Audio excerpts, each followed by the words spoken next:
I'm former Commissioner Tony Jones, and I'm here today with the Director of Communications and Community Relations, Mr. Jim Neustadt. And we're going to take a little time today to share some of the work that takes place behind the scenes and to give the residents of District Heights an opportunity to have a better perspective on the significance of the work that occurs here. So welcome, Jim, and what have you guys been doing lately? I mean, what has the winter been like for you? Thank you, and welcome back to you. Winter's been tough. We've had a month here, 1 month, where we had nearly 600 water main breaks, which is among the top we've ever had. And during a year, we'll have average about 1,700 a year. So it's a lot of work for our crews out in the field trying to repair those breaks for our customers. And of course, our customers are suffering through that too when they're without water for any period of time. So it's been a very tough winter all the way around. Thank you. I know that the years that I've been here, which ended this past November, I had an opportunity to meet a number of very high-valued employees, and I've appreciated the work that the folks do here. But I don't know that the community understands some of the things that happens behind the scenes. What happens when they what happens before the faucet is turned on, or before they flush the commode, to see, just to get an understanding of the magnitude of what it takes to make those things happen.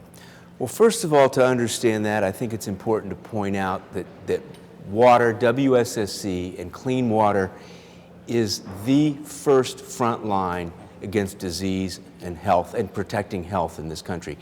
It's water and sewer provides healthy, clean water and fights disease. It's the first line of defense in those areas, and that's a very important thing to understand. Then we provide fire protection, which is another important thing that people don't often realize. We maintain the fire hydrants, we provide the pipes, and we provide that water pressure that feeds those fire hoses when it's putting out fires. So those are the things that people have to understand at the beginning, and we're forgotten about, and people don't often realize that. So then you begin with the source water that we have, and protecting source water is important, whether it be the Patuxent Reservoir or the Potomac River. And the more polluted they are, the tougher it is for us to clean that water up to deliver to the people. Then they come into our plants, we process that water, we chlorinate it, we run it through UV filters to kill all the bacteria, and then it goes out through the pipes. And the reason those water pipes, those delivery pipes, are so important and why they're pressurized is to keep disease and keeping bacteria and other things from getting into them. And eventually they make it into the home, where it's safe, clear, delicious tap water for the people in our homes. Right. Then you use the water and you flush it down, and there we go back to work again, because how we process sewage and used water is also important to the environment and to people, because you don't want that water sitting around. You don't want it growing, and you don't want that creating disease as well. So we process that water and we return it back into the environment in a better way than what most of the water is in the environment already. So it's a life cycle for water that's a life cycle for people.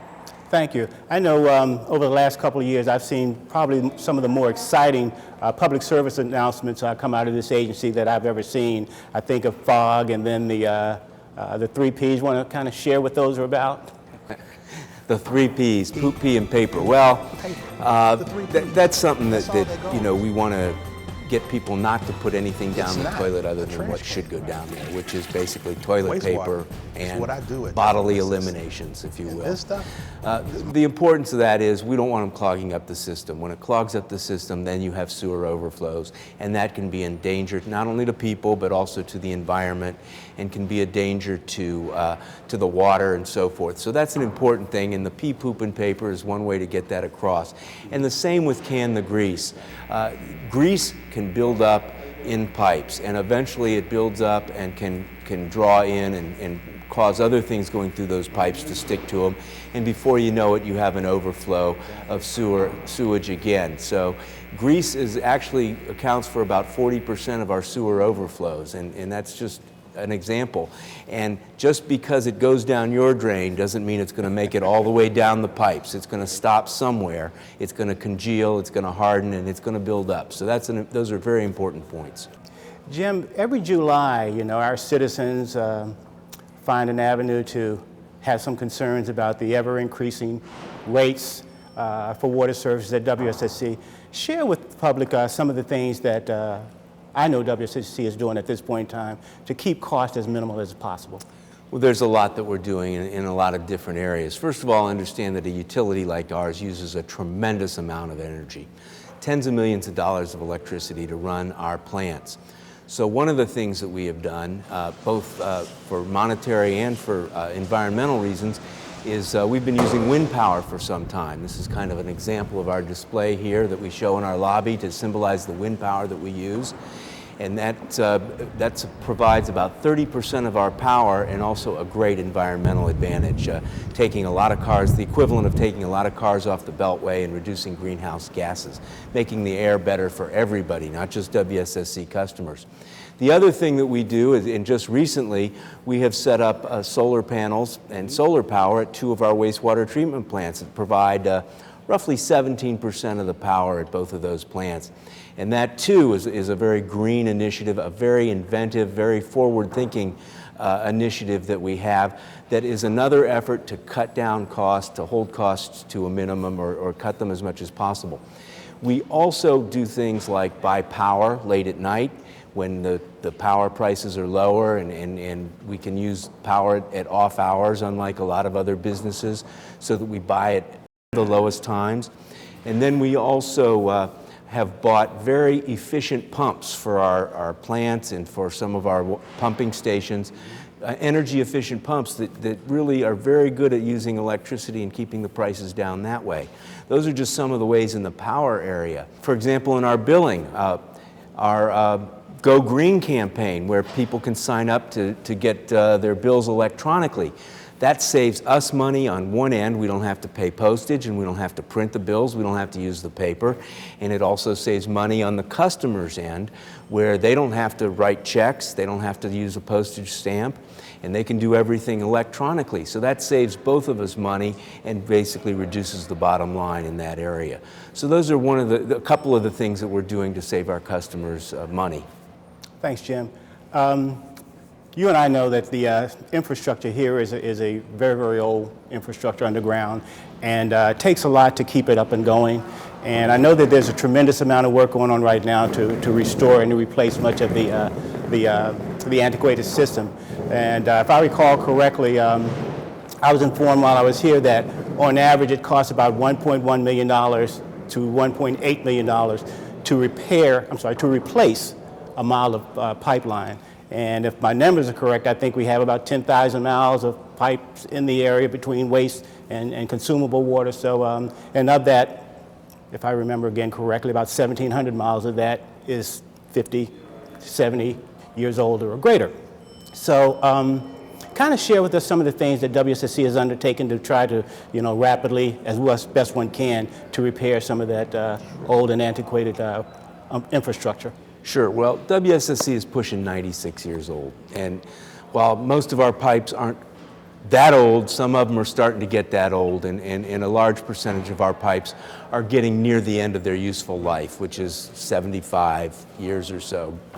So what we have done, and we started about 10 years ago, of a plan to replace those pipes in a structured way, trying to get the worst pipes replaced first, the ones where they're the oldest or having the most problems. Mm-hmm. So right now we have built ourselves up to a point where we are replacing 55 miles a year of water pipe. Wow. Think about that. Think about what it takes to run a mile. Okay, a great miler is doing 4.5-minute miles, right? But if you are replacing a mile's worth of pipe, that's a lot of effort. It's a lot of work, it's a lot of effort, and it takes a lot of money. An average of about $1.4 million per mile. So that all adds up, and that's where a lot of the customer money goes to. And this is to keep the system from breaking down. This is to avoid a situation where the pipes break faster than we can possibly repair them.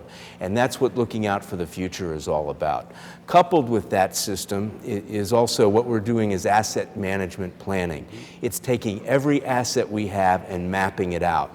For example, look at your car. If you were to take every asset of that car, you're supposed to change your oil every 3 or 4 months. You're supposed to change your tires every so many miles. So if you were to do that with every asset of a plant, of a water plant, or of everything in our system, you would then look at the most efficient way and efficient time to replace certain pieces there, so that you're getting the most out of what you put into it, and you are replacing them in a most efficient manner that doesn't let them break down, causing major problems to customers. So it's all part of an asset management and replacement system that looks into the future, so that how we can reduce costs. And I'll bring up another method of reducing costs that we were talking about too, that has to do with acquiring all this equipment and all of the goods and services at WSSC. And we are a business. In addition to all this equipment that we have, the pipes and the plants and everything, we have paper clips, we have legal services, we have lawyers, we have accountants, we have financial people, we have communications people. I mean, you have everything there.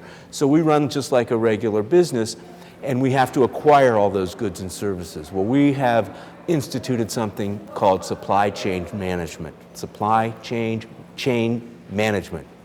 And that is a key to our future here in reducing costs. It's going to be a better way to find more competitive prices for virtually everything we do here. And we're expecting a big return on the dollar for that. Thanks, Jim. One of the things you hit upon briefly on the sewer side of the system, I understand that with the consent decree process, there is a significant amount of work that has to be done, dictated by the federal government.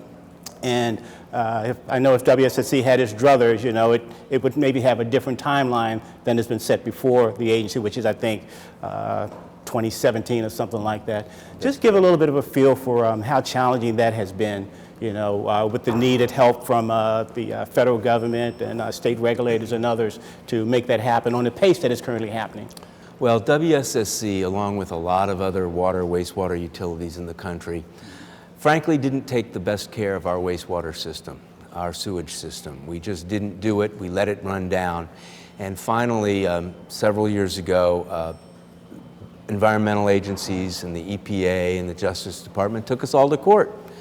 And we sat down at the table and reached what we call a consent decree that basically puts us and a lot of other utilities across the country on the line, committed to refurbishing and replenishing our wastewater system to the point where our pipes aren't leaking, they aren't spilling into waterways, they aren't causing pollution in places where they shouldn't, to where it's a secure system. And that's costing a lot of money, and that's what we're doing along with replacing a lot of our pipes, our water pipes. So we've got these parallel paths going. We have until 2017 to complete the work that we're supposed to be doing on the consent decree, the wastewater system. And we're moving along quite well on that, but it's going to take still a lot of work and a lot of money. It's looking at, I believe the cost now is over the $3 billion that we're looking at to do this over the 12-year period of the consent decree. The key to this will be, after we get it done, and we will get it done, and we will do a good job of it, is not to get back to where we were before and ignoring that system. That means communicating to all of our elected officials and our customers that this is an important thing. And just like the asset management I discussed, if you let something run down, then it's going to cost you a lot more money in the long run. So we need to have a good, solid, active repair and maintenance ongoing program for both water and sewer, which will eventually save money in the long run. But you have to invest those dollars to keep your system going and to protect the people. Mm-hmm.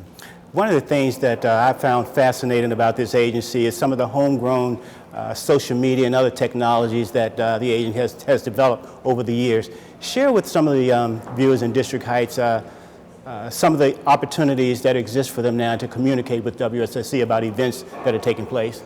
Well, we try to outreach to the community. We have a number of events in the area, outreach events, community events. We have Children's Water Festival for 4th graders. We have our H2O Summit. We do water cleanups, waste litter cleanups with other agencies around the area. We have a lot of things. We go into schools. We'll be happy to come into your schools and talk to your classes and your children about what we do and protecting the environment. So these are all things we do at WSSC. So some of the other things you might want to know is, how do you find out about them? Well, we have a lot of ways, and thanks to our IT people, a lot of modern techniques to communicate with our customers. We have a customer notification system, CNS, which is, you sign up for that and you put your address in there, and we will let you know by text or email if there's a water main break in your area. We have a mobile app. Download it from whatever your smartphone provider is, and from your app store, and you download that mobile app. You can pay your bill on the mobile app. You can take pictures and report problems on your mobile app. You can get WSSC alerts on your mobile app. It's a really award-winning device or tool that we have to communicate with people.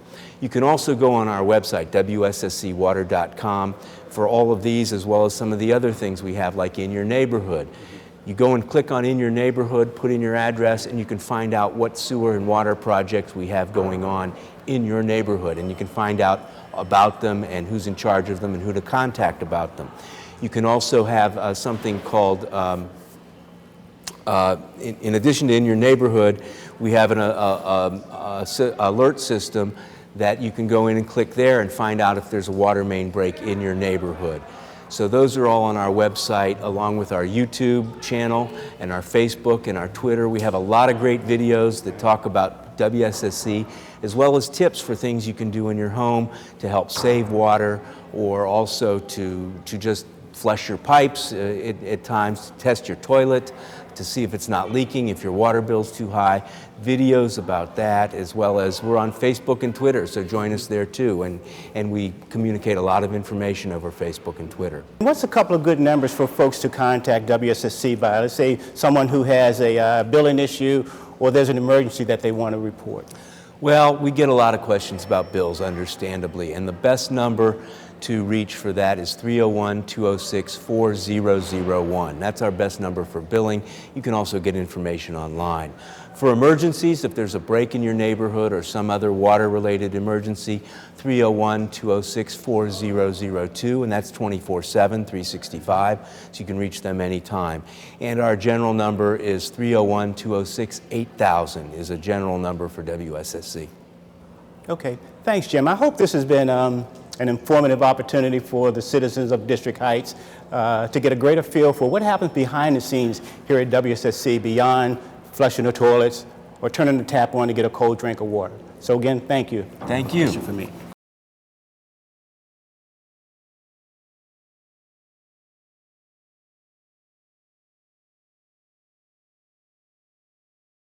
Pee, poop, paper. The 3 Ps. That's all that goes. It's not a trash can. Wastewater is what I do at WSSC. And this stuff is my nightmare. It could be your nightmare too. Remember, it's not a trash can. Pee, poop, paper. The 3 Ps. That's all that goes. Keep the wipes out of the pipes.